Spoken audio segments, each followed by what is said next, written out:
ನಮಸ್ಕಾರ. ನಾವು ಮೋಟಾರನ್ನು ಸ್ಟಾರ್ಟ್ ಮಾಡುವುದು ಕಲಿತಿದ್ದೇವೆ. ಆದರೆ ಮೋಟಾರನ್ನು ಅದರ ಕಂಪನಿ ನಿಗದಿಪಡಿಸಿದ ಸ್ಪೀಡ್ಗಿಂತ ಅಂದರೆ ರೇಟೆಡ್ ಸ್ಪೀಡ್ಗಿಂತ ಹೆಚ್ಚು ವೇಗವಾಗಿ ಓಡಿಸಬೇಕಾದರೆ ಏನು ಮಾಡಬೇಕು? ಇದಕ್ಕೆ ಉತ್ತರವಿದೆ ಇಂದಿನ ಪ್ರಯೋಗದಲ್ಲಿ. ಅದೇ field control method.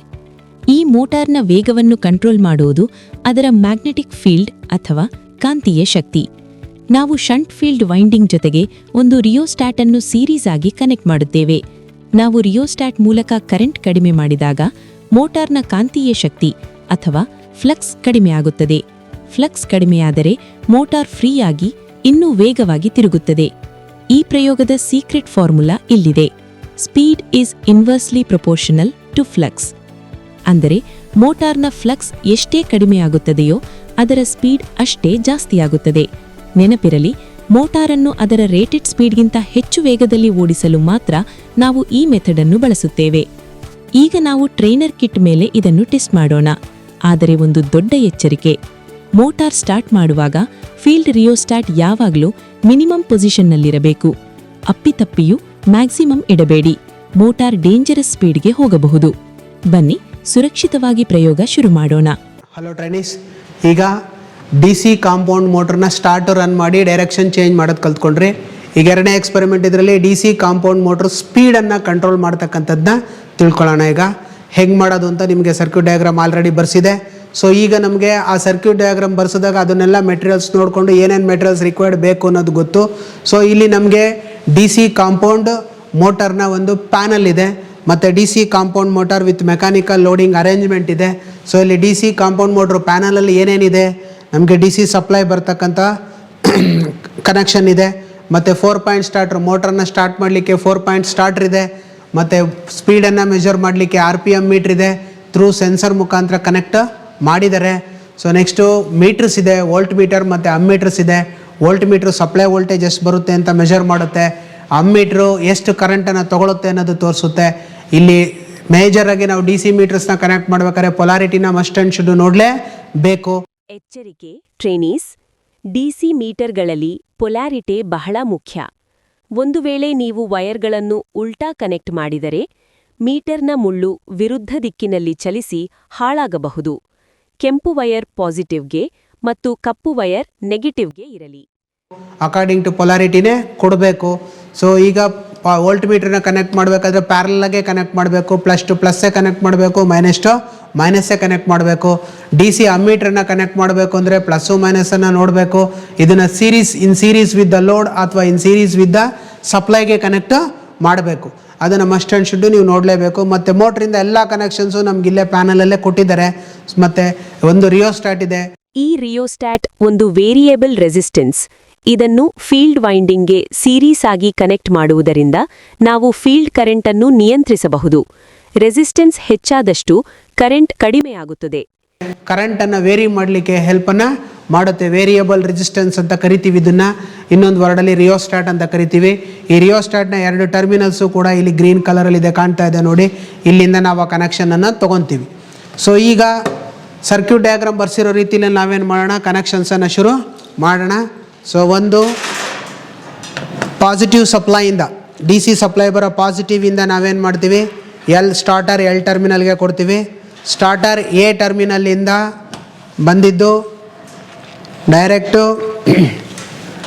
Series field starting ಹೋಗುತ್ತೆ, S1 ಅಥವಾ D1ಗೆ ಹೋಗುತ್ತೆ. ಸೀರೀಸ್ ಫೀಲ್ಡ್ ಎಂಡಿಂಗಿಂದ D2 ಇಂದ ಅಥವಾ S2 ಇಂದ ಡೈರೆಕ್ಟಾಗಿ A1ಗೆ ಕೊಡ್ತೀವಿ. ಶಾರ್ಟ್ ಮಾಡ್ತಿದ್ದೀನಿ ನೋಡಿ, S1 to S2 to A1 short ಮಾಡಿದ್ದೀನಿ. ನೆಕ್ಸ್ಟು A2 ಇಂದ ಬಂದಿದ್ದು ಆರ್ಮೇಚರ್, A2 ಇಂದ ಬಂದಿದ್ದು ಡೈರೆಕ್ಟಾಗಿ ನಮಗೆ ನೆಗೆಟಿವ್ ಆಫ್ ದ DC ಸಪ್ಲೈಗೆ ಬರುತ್ತೆ. ನೆಕ್ಸ್ಟು ಫೀಲ್ಡ್, ನಾವಿಲ್ಲಿ ಸ್ಪೀಡ್ ಕಂಟ್ರೋಲ್ನ ಆರ್ಮೇಚರ್ ಫೀಲ್ಡ್ ಕಂಟ್ರೋಲ್ ಮೆಥಡಲ್ಲಿ ನಾವೇನು ಮಾಡ್ತಾಯಿದ್ದೀವಿ, ಸ್ಪೀಡ್ ಕಂಟ್ರೋಲನ್ನು ಮಾಡ್ತಾಯಿದ್ದೀವಿ. ಇಲ್ಲಿ ನಾವು ಫೀಲ್ಡ್ ಫ್ಲಕ್ಸ್ ಕಂಟ್ರೋಲ್ ಮೆಥಡ್ ಬಳಸುತ್ತಿದ್ದೇವೆ. DC ಮೋಟಾರ್ನ ಸ್ಪೀಡ್ ಫೀಲ್ಡ್ ಫ್ಲಕ್ಸ್ಗೆ ಇನ್ವರ್ಸ್ಲಿ ಪ್ರಪೋರ್ಷನಲ್ ಆಗಿರುತ್ತದೆ.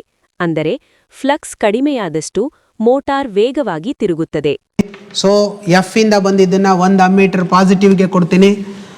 ಅಮ್ಮೀಟರ್ ನೆಗೆಟಿವಿಂದ ಬಂದಿದ್ದನ್ನು ನಾನೇನು ಮಾಡ್ತೀನಿ, ರಿಯೋಸ್ಟ್ಯಾಟ್ಗೆ ಕೊಡ್ತೀನಿ. ಅಮ್ಮೀಟರ್ ನೆಗೆಟಿವಿಂದ ಬಂದಿದ್ದು ರಿಯೋಸ್ಟ್ಯಾಟ್ಗೆ ಹೋಗುತ್ತೆ.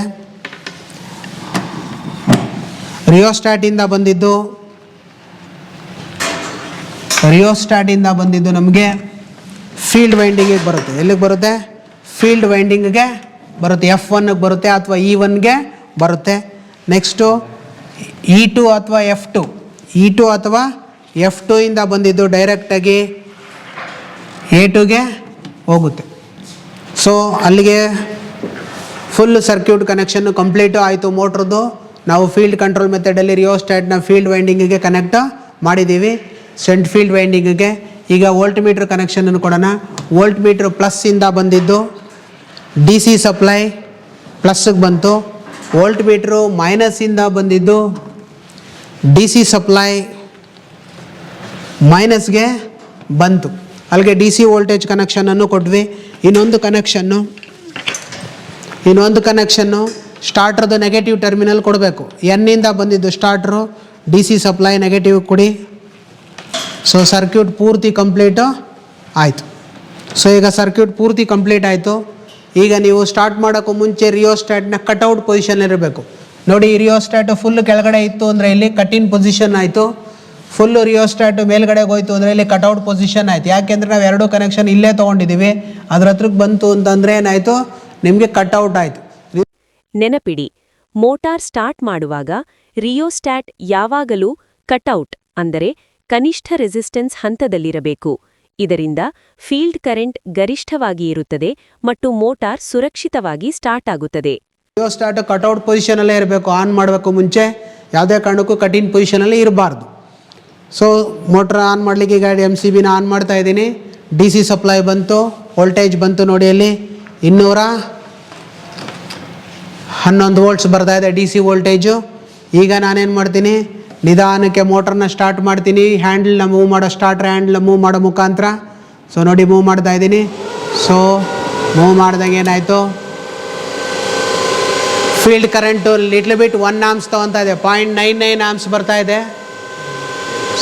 RPM 1711 RPM ತಿರುಗ್ತಾ ಇದೆ ಮೋಟ್ರು. ಓಕೆನಾ? 0.98 ಆಂಪ್ಸ್ ತೊಗೊತಾ ಇದೆ. 1717 RPM ತಿರುಗ್ತಾ ಇದೆ. ಈಗ ನಾನೇನು ಮಾಡ್ತೀನಿ, ರಿಯೋಸ್ಟಾಟ್ನ ಕಟ್ಔಟ್ ಮಾಡ್ತೀನಿ. ಒಂದೊಂದು ಸ್ಟೆಪ್ಪಲ್ಲೂ ಕೂಡ ನೀವು ರೀಡಿಂಗನ್ನು ಎಂಟ್ರಿ ಮಾಡ್ಕೊತಾ ಹೋಗಬೇಕು. ನೋಡಿ, ಈಗ ರಿಯೋಸ್ಟಾಟ್ನ ಇನ್ ಮಾಡ್ತಾ ಬರ್ತಾ ಇದ್ದೀನಿ. ಕಟ್ಔಟ್ ಇರೋದನ್ನ ಇನ್ ಮಾಡ್ತಾ ಬರ್ತಾ ಇದ್ದೀನಿ. ನೋಡಿ, 0.91 ಆಂಪ್ಸ್ ಮಾಡಿದೆ. ಸ್ಪೀಡು 1700 ಚಿಲ್ಲರೆ ಇದ್ದಿದ್ದು 1756 RPM ಆಯಿತು. ನೋಡಿ, ಇಲ್ಲಿ ಫೀಲ್ಡ್ ಕರೆಂಟ್ ಕಮ್ಮಿ ಆಯಿತು, ಸ್ಪೀಡು ಜಾಸ್ತಿ. ನೋಡಿ, ನಾವು ರಿಯೋಸ್ಟಾಟ್ ಮೂಲಕ ರೆಸಿಸ್ಟೆನ್ಸ್ ಹೆಚ್ಚಿಸಿದಾಗ ಫೀಲ್ಡ್ ಕರೆಂಟ್ 0.9 ರಿಂದ 0.5ಕ್ಕೆ ಇಳಿಯಿತು. ಫೀಲ್ಡ್ ಕರೆಂಟ್ ಅಥವಾ ಫ್ಲಕ್ಸ್ ಕಡಿಮೆಯಾದ ಕಾರಣ ಮೋಟಾರ್ ಸ್ಪೀಡ್ 1700 ರಿಂದ 2000ಕ್ಕೆ ಏರಿಕೆಯಾಯಿತು. ಆಯಿತು. ಸೊ ನೋಡಿ, ಅದೇ ಥರ ವೇರಿ ಮಾಡ್ತಾ ಬನ್ನಿ. 0.8ಗೆ ಬಂದೆ, 1993 RPM ಆಯಿತು. 1795 RPM ಆಯಿತು. ನಿಮಗೆ ಸೌಂಡಲ್ಲೂ ಗೊತ್ತಾಗ್ತಾ ಇರುತ್ತೆ ಸ್ಪೀಡ್ ವೇರಿಯೇಷನ್ ಆಗೋದು. ನೋಡಿ, 0.78 ಮಾಡಿದೆ ಕರೆಂಟು, ಫೀಲ್ಡಲ್ಲಿ ಹರಿಯೋ ಕರೆಂಟು. ಸ್ಪೀಡು 1844 RPM ಆಯಿತು. ಸೊ ಇದೇ ರೀತಿ ನೀವು ಕಟ್ಔಟ್ ಮಾಡ್ತಾ ಬರಬೇಕು. ಮ್ಯಾಕ್ಸಿಮಮ್ 1900 RPM 950 RPM ಮಾತ್ರ ಮಾಡ್ಕೊಳ್ಳಿ, ಅದಕ್ಕಿಂತ ಜಾಸ್ತಿ ಮಾಡಬೇಡಿ. ಸ್ಟ್ರಿಕ್ಟ್ ವಾರ್ನಿಂಗ್: ಮೋಟಾರ್ನ ವೇಗವನ್ನು ಅದರ ರೇಟೆಡ್ ಸ್ಪೀಡ್ಗಿಂತ ಅತಿಯಾಗಿ ಹೆಚ್ಚಿಸಬೇಡಿ.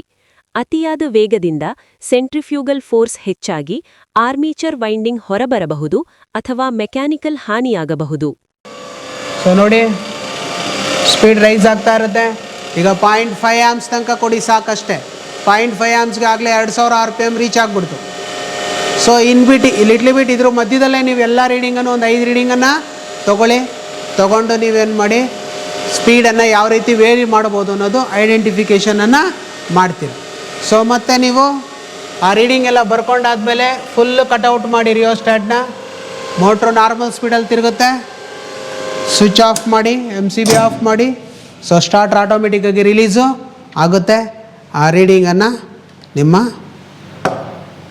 ಸರ್ಗೆ ನನಗೆ ತೋರಿಸಿ.